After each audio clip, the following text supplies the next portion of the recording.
네, 안녕하세요. 국어 음운론 6주 1차 시 영상 강의를 시작하도록 하겠습니다. 어, 이번 주는 지난번에 5번째 PPT가 완전히 끝나서 6주차에 새롭게 6번째 PPT 강의 자료의 이쪽부터 시작하도록 할게요. 우리가 지난 5주차까지 이제 음절에 대한 것들을 좀 공부를 했는데 이번 주에도 음절 이야기가 좀 더 진행되어야 할 것 같습니다. 그래서 오늘 이쪽 보면 알겠지만 음절 구조 제약이라는 것에 대해서 먼저 배워보도록 하겠습니다.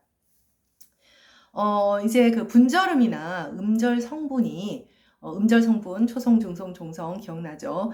음절 성분이 음절을 이루려면 정해진 규칙을 따라야 합니다. 그러니까 규칙이라고 하는 것이 있는데 그 규칙을 음절 구조를 형성하는 제약이다 해서 음절 구조 제약이라고 합니다. 제약이라고 하고요. 뭐 이걸 왜 음절 구조 규칙이라고 해도 뭐 상관은 없는데요. 규칙이라고 하는 개념은 A는 B가 될 수 있다. 뭐 C 앞에서 이렇게 어떤 규칙 패러다임 속에 들어서 환경과 조건이 맞게 되면 항상 동일한 조건에서 동일한 인풋과 동일한 아웃풋이 나오는 것을 규칙 개념으로 좀 설정을 하고, 제약, 그 constraint라고 하는 것은 뭐뭐가 하면 안 된다라는 개념이에요. 엄밀한 의미에서의 같은 개념이지만 이제 뭐랄까요, 패러다임을 인식하는 방식이 좀 다르다고 할 수 있겠죠. 그래서 여러분이 알고 있는 음절 구조 조약 중에 가장 대표적인 것이 뭐냐면 연국의 비음은 어두, 단어의 첫머리에 올 수 없다든지, 뭐 현대 국어에서는 어두의 자음이 2개 이상 함께 나올 수 없다든지, 또 모음과 모음 사이에 2개 이상의 자음은 올 수 없다든지, 이런 것들이 사실 여러분들이 잘 알고 있는 음절 구조 제약입니다. 그래서 뭐뭐 하면 안 된다, 이렇게 되니까 이제 제약 조건처럼 되는 것이죠. 그래서 이것을 규칙성이긴 하지만 음절 구조 제약이라는 명칭으로 부르게 되어 있습니다. 그래서 여기에 이제 한국어의 경우에 해당하는 음절 구조 제약을 이제 소개를 하고 있어요. 아주 중요한 그 필수적인 제약은 중성 필수 제약. 그렇죠. 뭐 이미 여러분들이 공부를 해봐서 알겠지만 음절의 핵이라고 하는 것은 중성, 주로 모음 내지는 단순 모음이나 이중 모음이죠. 그렇기 때문에 이중 모음의 경우에는 이중 모음 안에 들어있는 이제 그 핵모음이죠. 네. 그래서 음절 성분 가운데 중성이 없다면 아예 음절이 불가능하잖아요. 그래서 음절 성분 가운데 중성은 반드시 있어야 된다. 그러니까 말하자면 중성이 없으면 안 된다라고 하는 제약이 됩니다. 그 다음에 이제 초성 제약은 조금 전에 말했던 영국의 비음이 올 수 없으니까 영국의 비음을 제외한, 우리가 이제 자음 음성 목록이 19개라는 것을 확인을 했었잖아요. 그래서 18개의 자음만, 그 가운데 한 자음을 강조하는 것은 어두 자음군이 올 수 없기 때문이죠. 그리고 중성 제약에는 앞에 이제 중성이 반드시 와야 한다는 것은 맞지만 중성에는 단순 모음이나 이중 모음 중 하나만 중성이 될 수 있다. 그러니까 중요한 건 뭐 모음이 이미 2개가 나온다. 뭐 오, 그럼 이건 이미 2개의 음절이 되는 것이죠. 그렇죠? 모음이 2개 연결돼서 올 수 있어요. 이야 이렇게 될 수 있죠. 단순 모음, 이중 모음도 가능하죠. 이건 이음절이죠. 그렇죠? 네. 그 다음에 종성제약은 여러분들이 잘 알고 있는 뭐 끝말 규칙, 말음 법칙, 뭐 음절말 중화 규칙 등등으로 학교 문법에서 공부했던 것들로 7개 자음만 음성적으로, 그러니까 받침은, 표기로서의 받침은 겹받침도 있고 다 있지만 실제 발음 가능한 음절은 7개의 자음, 브드그, 무느, 이제 리을의 경우는, 유음의 경우에는 음절 발음에서 이제 그 설측음으로 발음이 되니까 L로 표기를 한 겁니다. 그중 하나만이 종성이 될 수 있다. 그러니까 우리가 겹받침이라고 하는 것은 표기상의 문제인 것이고요. 실제의 발음에서는, 지난번에 우리 같이 공부를 했지만 실제 발음에서는 음절말 단자음 하나만이 실현되는데 7개만 실현된다는 것이죠. 그리고 초성 중성 연결 제약이라고 하는 것이 있는데 이것도 아마 여러분 기억나겠지만 이제 경국의 파차름들이죠. IPA 기호 좀 외워놨죠. 지읒, 치읒, 쌍지읒. 그 경국의 파차름 소리와 중성의 평순계 반모음. 즉 야, 여, 요, 유 뭐 이런 애들이 연결되면 그건 발음이 안 된다라고 했죠. 그러니까 표기로는 저, 처지만 실제 발음은 평순 반모음이 탈락된 상태로 발음이 되는 이런 특별한, 그러니까 이제 이거는 그 표기가 어떤 변화를 반영하지 못하고 있는 예이지만 실제로 이제 이렇게 제약을 두고 설명을 하고 있습니다. 네, 그래서 다음 페이지로 넘어가도록 할게요. 3쪽입니다. 3쪽. 3쪽에는 음절의 적격성과 실제성이라고 하는 것이 있어요. 그러니까 모든 음절이 이제 다 뭐 예를 들면 다 모든 분절음들을 연결하면 모조리 발음 가능하냐? 그렇지는 않습니다. 그래서 음절이 적격하기도 하고 부적격하기도 하고 또 그 음절이 실제 사용되기도 하고 실제 사용되지 않기도 하고 그런 어떤 기준 조건들이 있어요. 그래서 음절 제 3조 첫 줄. 음절 구조 제약에 어긋나는 분절음의 연결은 당연히 발음이 될 수가 없어요. 한 예로 우리가 어두에 영국의 비음이 온다면 발음할 수 없잖아요. 이제 가장 대표적으로 우리가 딱 느낄 수 있는 거죠. 그래서 음절 구조 제약을 지켜야 각 나라마다 음절 구조 제약은 또 달라요.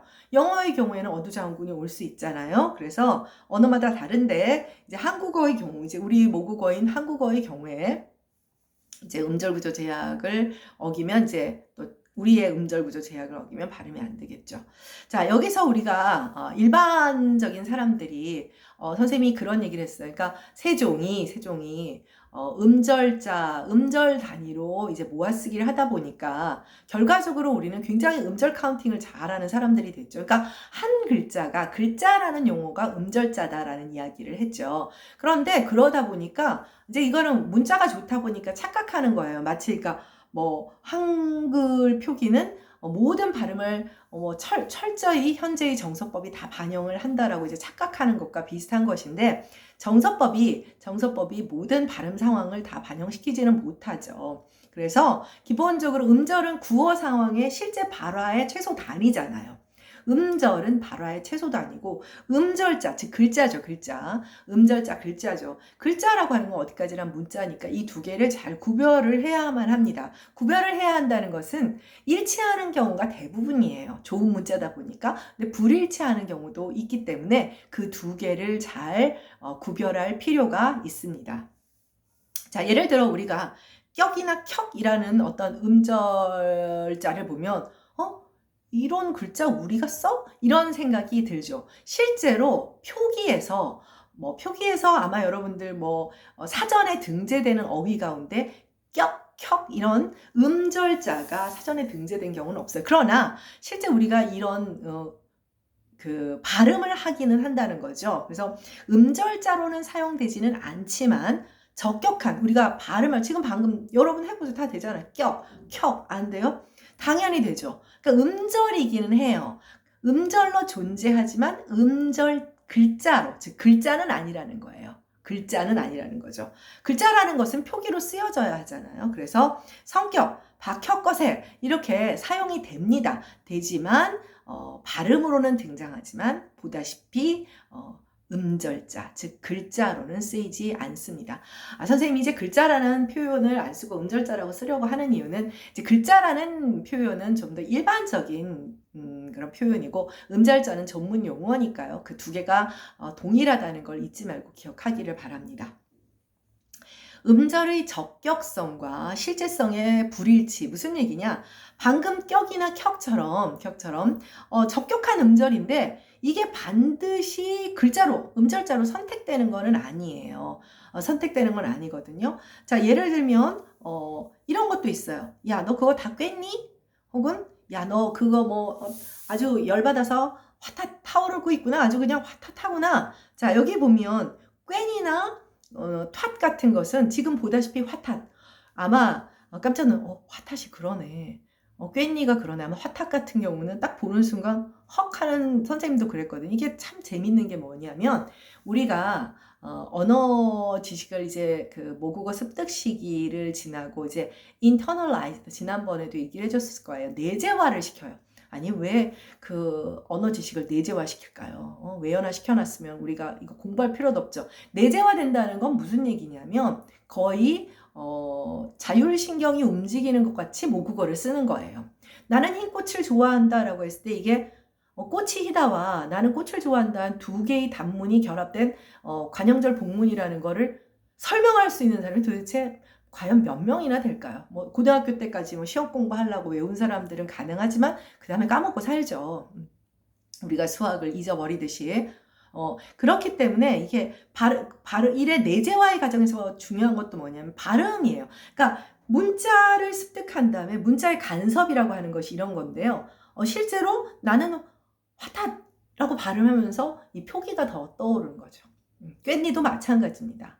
그래서 그러다 보니 여기에 뭐 비음화가 등장한다든지 유기음화가 등장한다든지 이런 것들을 따로 학습을 해야 되니 이제 내재화된 거를 다시 끄집어내고 있는 과정인 거예요. 왜 그럴까요?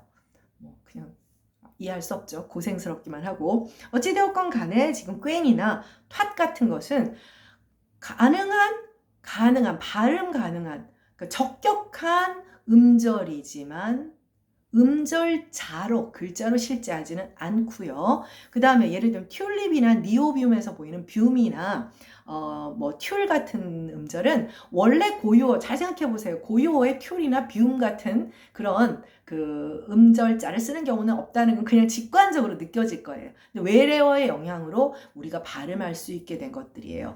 특히 이제 튜 같은 경우는 튜닝, 뭐 튜브 오히려 여러분들 뭐 할머니 할아버지가 뭐 투부 이러면 되게 이상하게 들리는 것처럼 옛날 분들의 영어 발음이 좀 이상하게 들리는 경우가 많죠.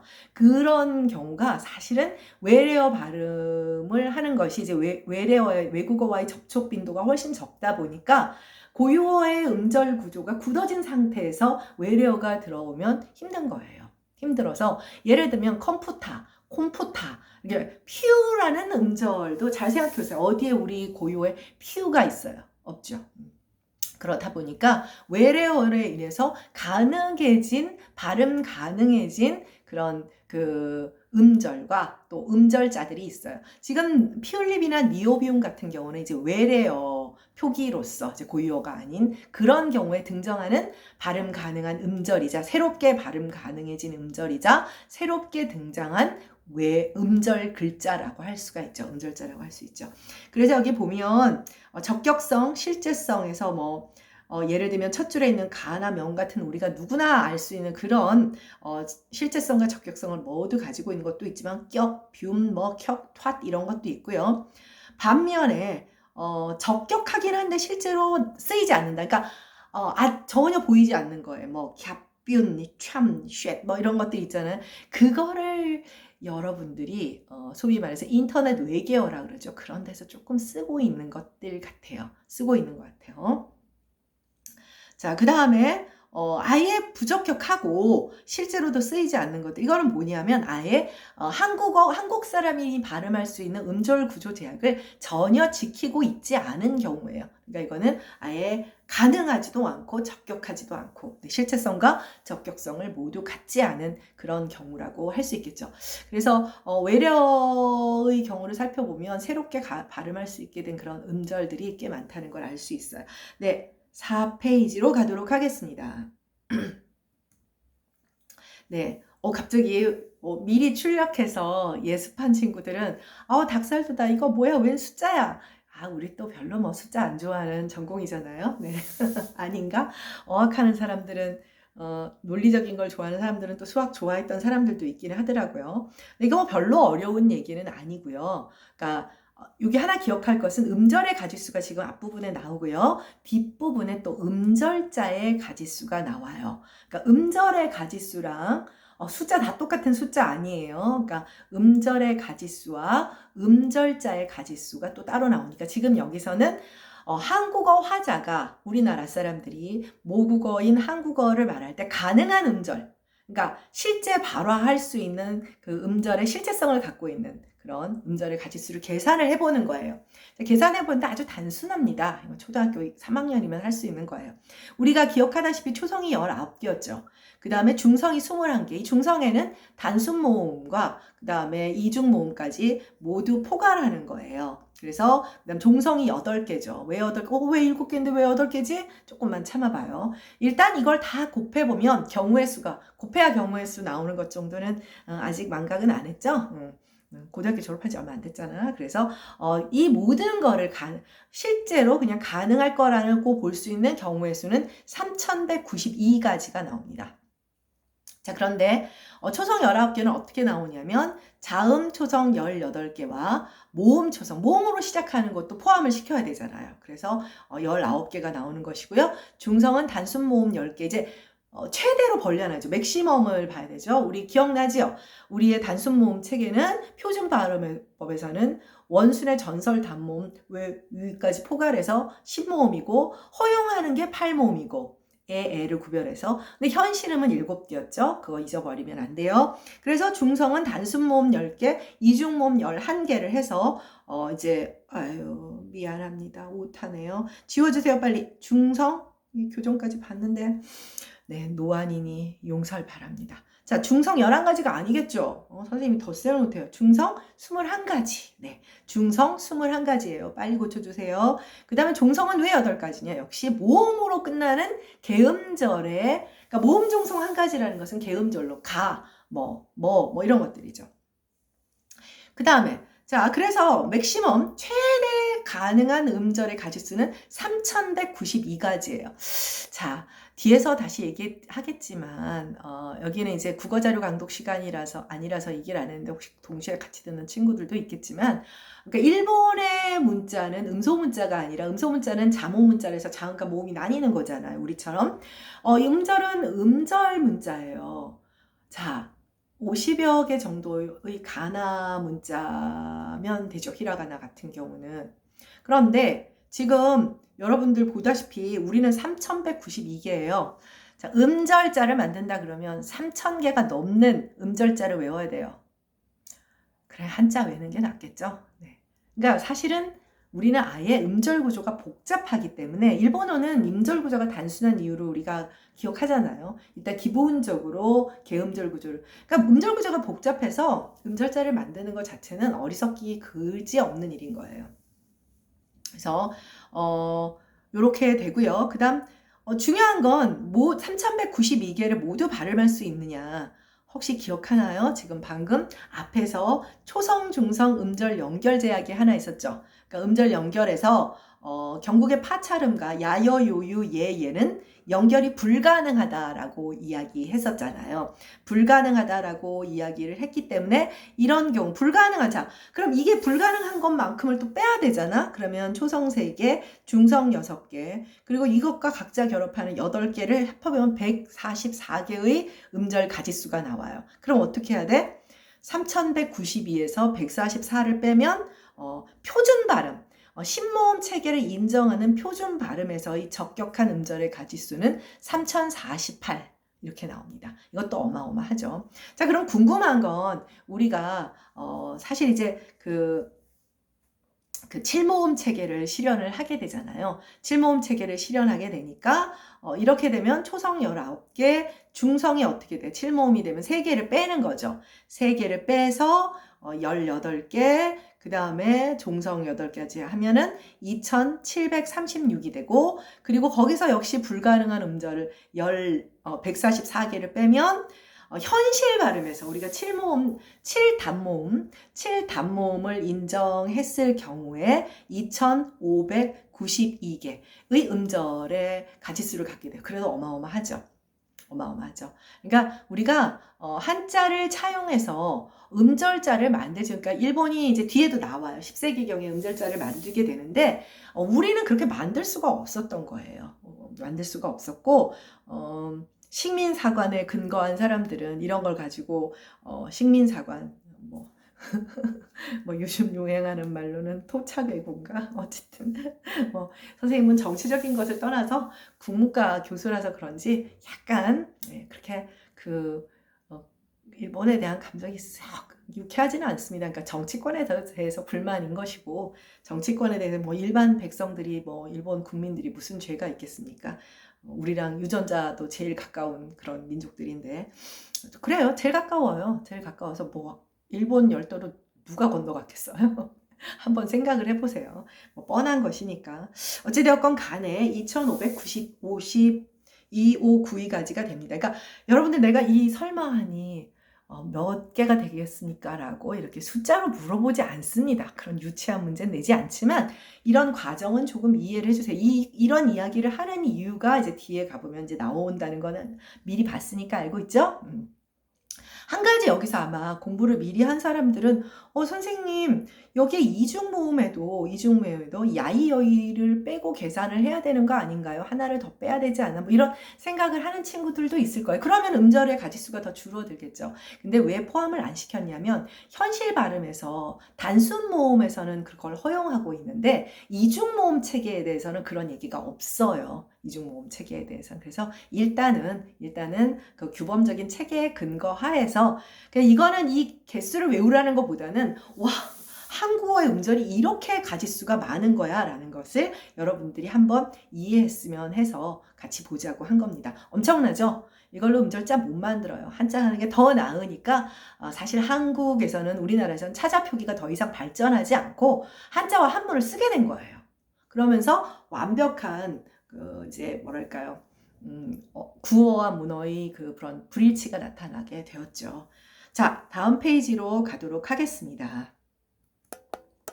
네, 이런 음절의 가지수를 결정하는 요인은 기본적으로 이거 음절자 아니고요. 음절이에요. 발화 가능단인 음절의 가지수를 결정하는 요인은 분절음. 그러니까 자음과 모음의 그 가지수에 많고 적으면 당연하지 않나요? 이거는 그 조합의 결과니까. 조합의 결과에 따른 경우의 수니까요. 그 다음에 음절 구조 제약의 강약 정도예요. 예를 들면 어두자음군이 더 많이 올 수 있다. 그러니까 제약 조건이 없을수록 예를 들면 모음과 모음 사이도 3개 자음까지 올 수 있다. 제약 조건이 약하면 약할수록 훨씬 더 가능한 분절음의 개수가 많겠죠. 그러면 15세기는 어땠을까요? 15세기는 여러분도 알다시피 현대 국어와는 달리 물론 영국의 비음이 올 수 없는 건 똑같았었지만 어두자음군도 올 수 있었고요. 그리고 모음과 모음 사이에서도 자음이 2개보다는 더 많이 올 수 있었고요. 그리고 음절 말에도 시옷이 더 발음이 됐었죠. 그럼 계산하지 않아도 상당히 그 개수가 확 늘어나리라는 것을 우리가 짐작을 할 수가 있겠죠. 그래서 15세기 중세 국어에는 어디에 자음군이 없고 현대 국어보다 초성의 음절 가지수도 많고 여기는 안 썼지만 모음과 모음 사이에 어중에 오는 자음도 2개 이상으로 더 많았고 또 음절 발음으로 시옷이 발음될 수 있었기 때문에 당연히 음절의 가지수가 현대 국어에 2,500개에서 3,000개 조금 넘는 그 사이보다 더 많았을 거라는 것을 짐작할 수 있을 겁니다. 네, 재밌죠? 네, 재밌어졌지. 선생님이 숫자 안 묻는다고 생각하니까. 그러니까 이런 지금까지 얘기한 거는 음절에 대한 겁니다. 음절이라는 걸 잊지 말고 왜냐하면 학생들이 생각보다 음절과 음절자를 아는 듯 하면서 자꾸 헷갈려서 쓰게 되고 이해를 못해서 틀리기도 하고 또 기말고사는 잘 봐야 되잖아요. 하나밖에 안 보는데. 다음 페이지로 가도록 하겠습니다. 자, 음절의 가지수와 음절 문자의 발생에 대한 이야기를 살펴보도록 하겠습니다. 네, 잠깐만요. 네, 한국과 못하네. 왜 이러지? 좀 이해를 해주세요. 선생님이 눈이 좀 어두워가지고 한국과 일본은 고대에 문자가 없었기 때문에 한자를 빌려 차자표기, 그러니까 글자를 빌어 쓰는 그런 것을 차자표기라고 해요. 영어로 하면 borrowing 그 writing system이라고 하는데 어떤 언어나 남의 나라 문자를 빌어다 사용을 해요. 한국어의 경우 한자를 차용해서 여러분들이 알고 있는 이두, 구결, 향찰 등의 차자표기를 사용했지만 크게 발전하지 못하고 정체된 양상을 보여요. 이두 같은 경우는 이두는 이제 그 한자 제일 초기에 나온 것은 이두예요. 그러니까 맨 처음에 고대 삼국의 시기에 고구려 백제 시기에 고구려가 제일 먼저 수입을 했겠죠. 삼국 중에 가장 선진이었으니까 그 고구려에서 이제 그 한자를 수입해서 여러분들이 알아야 되는 것은 고대나 중세 혹은 근대까지의 사회에서 문자를 사용한다라고 하는 것은 전 국민을 대상으로 하는 것은 아니에요. 지식인 계층이 문자를 무엇을 어느 정도 향유하고 누렸느냐인데, 고대 삼국의 시기에 거의 그 고구려 같은 경우에도 이제 국초에, 나라 초기에 역사책을 씁니다. 백제 신라도 당연히 이제 신라가 제일 삼국 중에 제일 후진국이었거든요. 구조적으로 가장 선진 문물인 중국 문물을 받아들이기가 어려웠겠죠. 동남 쪽이니까, 동남 지역이니까. 백제는 어쨌든 간에 해상 무역도 가능하고 혈통적으로 부여적인 그 고구려와 연관성이 있었던 반면, 어찌되었건 간에 고구려 백제 신라가 한자를 이용해서 역사책을 쓴 것이 다 각각의 나라의 초기에 있어요. 이건 무슨 얘기냐? 백성들이 아니라 지식인 계층이, 지배 계층이 한자를 문자로서 자신의 구어와는 일치하지 않지만 익숙하게 역사책을 쓸 정도니까 익숙하게 사용하는 수준이 되었다. 즉 한자와 한문을 향유할 수 있는 능력이 되었다는 거죠. 그러나 여러분도 알다시피 지금도 한자랑 한문은 여러분들은 뭐 더더욱 배우지도 않는 친구들이 더 많잖아요. 여러분 불편한데 그 시절 사람들이라고 그것이 계통이 다른 언어의 문자를 사용하는 것이 편했겠어요? 그래서 초기에 나오는 것이 이두인데, 이두는 뭐냐면 한자를 사용을 하되 어순을 우리식으로 바꾸는 거예요. 중국어나 영어는 어때요?